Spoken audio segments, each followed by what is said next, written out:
The ZOA is the premier organization of advocacy for the rights of Jews to live securely in their indigenous homeland of Israel. Please welcome the president of the ZOA, Morton Klein. Morton, so glad to have you here. Great to be with you.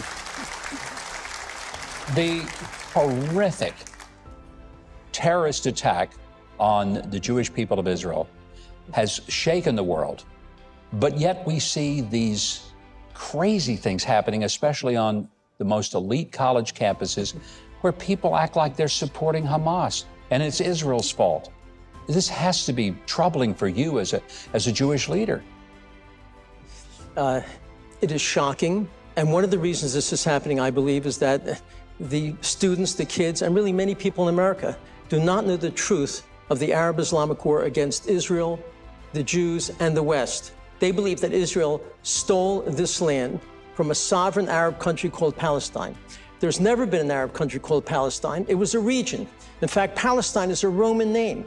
So the issue is not about land. It's not about statehood. It's about destroying Israel.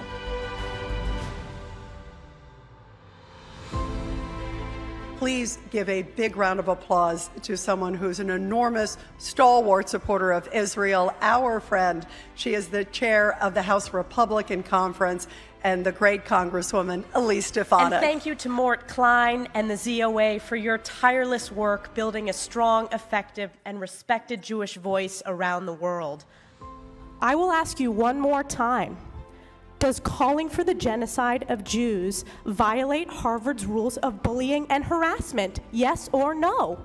It depends on the context. It does not depend on the context. The answer is yes, and this is why you should resign. These are unacceptable answers across the board.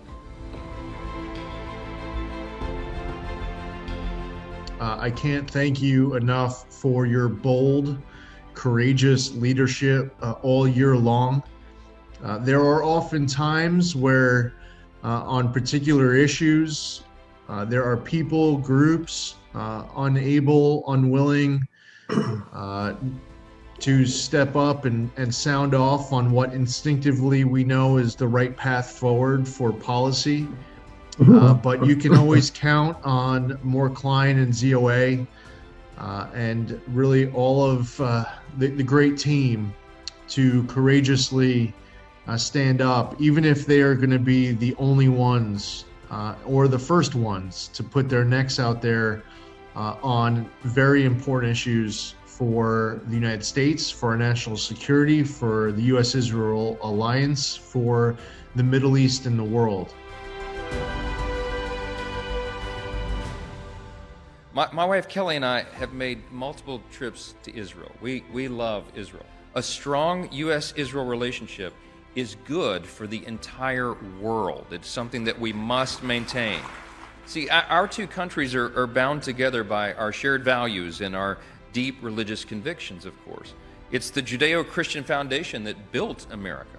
And this is one of the reasons why our nation and Israel have been able to enjoy such harmony and friendship over the years. It's critically important to us for many reasons, not just because of diplomacy and international relations and all the things that bind us to our other allies around the world, but because for so many of us, this is also a matter of faith. Now I stand before you proudly to accept the Theodore Herzl Medallion.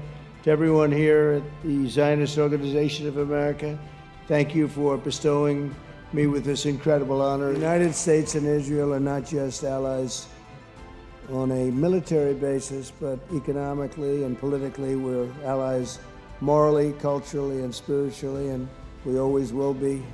At least if I have anything to do about it, I will tell you. As president, I was proud to be the best friend. This has been stated by many, so I'm just repeating it, but the best friend the state of Israel has ever had in the White House. I think that's certain. Under my leadership, the alliance between the United States and Israel had never been stronger. The future of the Middle East had never been brighter, it never looked brighter.